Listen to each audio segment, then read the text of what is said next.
اعوذ باللہ من الشیطان الرجیم بسم اللہ الرحمن الرحیم۔ دوستان محترم، میں ہوں پروفیسر خضر عباس اور آپ کے پاس لے آیا ہوں ایک سلسلہ جس میں ہم نے علامہ اقبال کے کلام سے منتخب اشعار کی تشریح کرنی ہے۔ تو تشریح کے لیے جو شعر میں نے منتخب کیا ہے وہ علامہ اقبال کا بہت ہی مشہور و معروف شعر ہے، جس میں علامہ صاحب نبی پاک صلی اللہ علیہ وآلہ وسلم کی تعریف اور شان بیان کرتے ہوئے بارگاہ رسالت میں کچھ یوں عرض پرداز ہوتے ہیں: لوح بھی تو، قلم بھی تو، تیرا وجود الکتاب، گنبد آبگینہ رنگ، تیرے محیط میں حباب۔ تو دوستو، اس شعر میں کچھ مشکل الفاظ اور اصطلاحات علامہ اقبال نے استعمال کی ہیں، جن اصطلاحات کو اگر کلیئر کر لیا جائے تو یہ شعر سمجھنا کافی حد تک ہمارے لیے آسان ہو جائے گا۔ تو اس شعر میں جو سب سے پہلا لفظ استعمال ہوا ہے وہ ہے لوح۔ لوح کہتے ہیں تختی کو، اور قلم یہ پین کو کہتے ہیں، اور الکتاب کتاب کو کہتے ہیں، گنبد ہوتا ہے ڈوم، اور آبگینہ رنگ پانی کے جیسے رنگ والا، یہ بظاہر اس کا معنی ہے۔ لیکن اقبال کی شاعری اگر آسان ہو تو انہیں علامہ اقبال کون کہے؟ بات تو ہے کہ علامہ اقبال کہنا، نام جو ہے نا اقبال، نام لینا آسان ہے، اقبال ہونا بہت مشکل ہے۔ تو دوستو، اقبال اس شعر میں نبی پاک سے مخاطب کرتے ہوئے کہتے ہیں آپ کو کہ اے اللہ کے رسول صلی اللہ علیہ وآلہ وسلم، آپ ہی لوح ہیں، آپ ہی قلم ہیں، اور آپ ہی کا وجود جو ہے وہ الکتاب ہے۔ تو دیکھیے، میں اس شعر کی طرف آنے سے پہلے آپ سے ایک سوال کرنا چاہتا ہوں، ایک کوسچن میں ریز کرتا ہوں، اور وہ کوسچن یہ ہے کہ کیا آپ پریزنٹ کو ریکارڈ کر سکتے ہیں؟ تین زمانے ہیں، ایک پاسٹ ہے، ایک پریزنٹ ہے، ایک فیوچر ہے۔ جو گزر گیا وہ پاسٹ، جو گزر رہا ہے وہ پریزنٹ، اور جو آنے والا ہے اس کو ہم کہیں گے فیوچر۔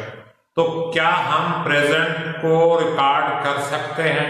یہ میں بھی اپنی ویڈیو ریکارڈ کر رہا ہوں، لیکن جب یہ موبائل میں سیو ہو جائے گی اس وقت یہ پریزنٹ نہیں ہوگا، یہ پاسٹ ہوگا۔ تو کیا خیال ہے، کوئی ایسی ڈیوائس، کوئی ایسی چیز، کوئی موبائل، کوئی کیمرہ، کوئی مائکرو فون، کوئی ریکارڈر، کوئی ایسی ڈیوائس ہے جو پریزنٹ کو ریکارڈ کر سکے؟ تو میرے حساب سے، میری جہاں تک تحقیق ہے، اس تحقیق کے مطابق آج تک کوئی چیز ایسی نہیں بنی جو پریزنٹ کو ریکارڈ کر سکے۔ جتنی بھی ہماری ریکارڈنگ ڈیوائسز ہیں، چاہے وہ آڈیو ہے، چاہے وہ ویڈیو ہے، چاہے وہ فوٹو ہے، فوٹوگرافی بھی ہمارا پاسٹ، ویڈیوگرافی بھی ہمارا پاسٹ، اور جو ساؤنڈ ریکارڈنگ ہے یہ بھی ہمارا پاسٹ، کیونکہ انفارمیشن ایک جگہ سے جب دوسری جگہ شفٹ ہوتی ہے اس کے درمیان ٹائم لگتا ہے۔ روشنی جو سب سے تیز رفتار چیز ہے، اس کی رفتار کی بھی ایک حد ہے، اور آئنسٹائن کے مطابق کوئی بھی چیز روشنی کی رفتار سے تیز موو نہیں کر سکتی، یعنی کسی بھی چیز میں انفارمیشن روشنی کی سپیڈ سے زیادہ تیز جو ہے وہ موو نہیں کر سکتی۔ تو ظاہر ہے مجھ سے آپ تک جو انفارمیشن ہے وہ اگر روشنی کی سپیڈ سے بھی پہنچے تو درمیان میں کچھ نہ کچھ ڈیلے ضرور ہوگا۔ تو وہ ڈیلے جو ہے پاسٹ ہے۔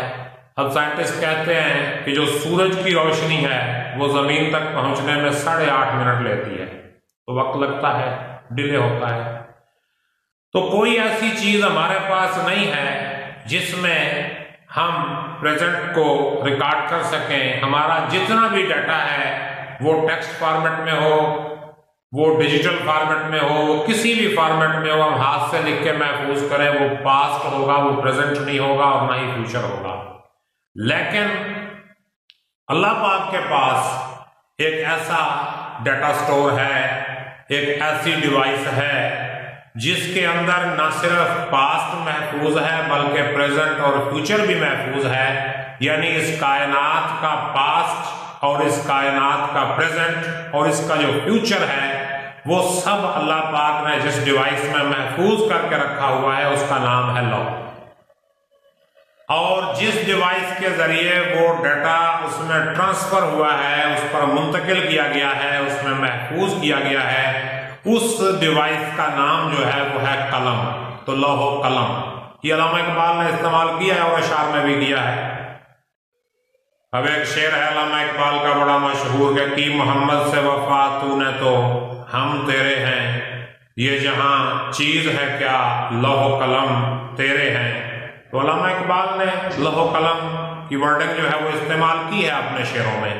تو لوح و قلم وہ ڈیوائسز ہیں جن میں اللہ تعالیٰ نے ماضی، حال اور مستقبل، جس کو عربی زبان میں علماء کہتے ہیں علم ما کان و ما یکون، یعنی جو تھا اور جو ہے اور جو ہوگا، یعنی پریزنٹ، پاسٹ، فیوچر تینوں زمانے اس میں بند کر دیے ہیں، لوح میں اور قلم کے ذریعے بند کیے ہیں۔ اور پھر وہ سارا علم اللہ پاک نے کتاب میں ڈالا ہے، اسی کو اللہ نے کتاب بھی کہا ہے، اسی کو لوح بھی کہا ہے اور لوح و قلم بھی کہا ہے۔ تو علامہ اقبال نبی پاک صلی اللہ علیہ وآلہ وسلم کی شان بیان کرتے ہوئے یوں عرض کرتے ہیں کہ لوح بھی تو قلم بھی تو، کہ وہ لوح جس میں کائنات کا ماضی، حال اور مستقبل ریکارڈ ہے وہ اور کوئی نہیں، وہ آپ کی ذات ہے۔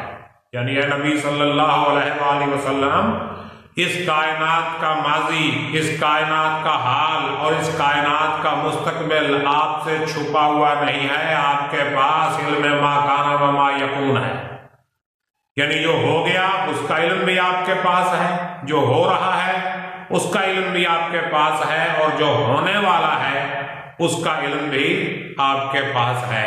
ویسے تو صحیح بخاری میں ایک حدیث بھی موجود ہے جس میں ایک صحابیوں ارشاد فرماتے ہیں کہ میں نے نبی پاک صلی اللہ علیہ وآلہ وسلم کی ایک محفل اٹینڈ کی، اور اس محفل میں آپ نے ایک بہت ہی طویل خطبہ دیا، اور اس خطبے میں آپ نے قیامت تک کے سارے واقعات بیان کر دیے، جس کو یاد رہ گیا، جو بھول گیا سو بھول گیا۔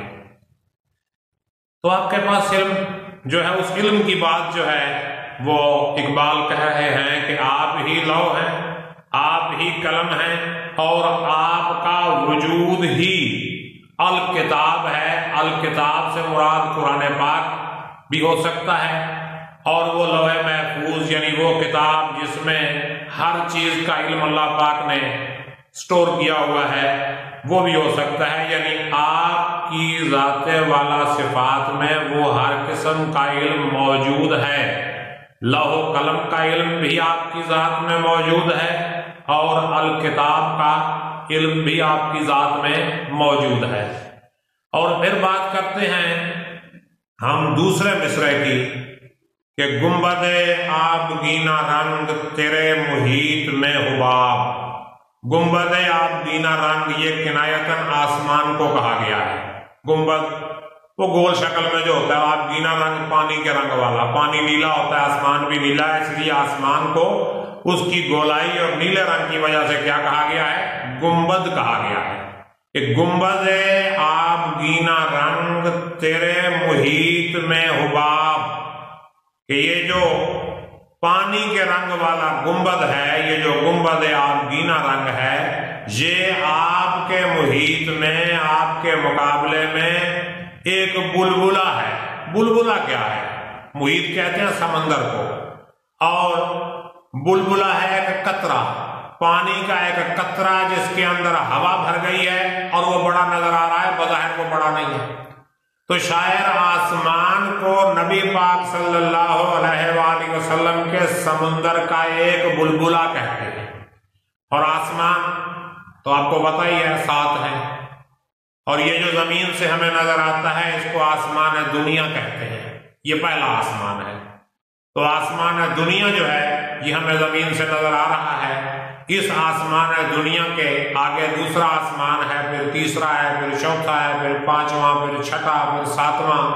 اس 7ویں آسمان کے بعد پھر جو ہے سدرۃ المنتہا ہے، اور پھر اس کے اوپر جنت ہے، جنت کے اوپر عرش ہے، عرش کے اوپر کرسی ہے۔ تو یہ ہمیں جو ہے علماء نے بتائی ہے حدیں۔ تو پہلا آسمان جو ہے یہ کیا ہے؟ یہ وہ خلا ہے جس میں یہ پوری کائنات موجود ہے، یعنی جتنے سورج ہیں، چاند، ستارے، سیارے، گلیکسیز، جتنا کچھ بھی موجود ہے یہ سب پہلے آسمان کے اندر ہے، اور دوسرا آسمان اس سے بڑا ہے کیونکہ دائرے میں ہے نا، گول ہے۔ تو دائرے کے اندر جو دائرہ ہوتا ہے، اندر والا دائرہ سب سے چھوٹا ہوتا ہے، اس سے باہر والا دائرہ اس سے بڑا ہوتا ہے۔ آپ ایسے کریں نا، ایک کاغذ میں 7 دائرے لگا کے دیکھ لیں، کاغذ پر 7 دائرے لگا کر دیکھ لیں تو آپ کو اندازہ ہو جائے گا کہ یہ کس طرح جو ہے یہ آسمان کی جو ہے وسعت ہے، اور کس طرح کی وسعت جو ہے وہ نظر آ رہی ہے آسمان میں۔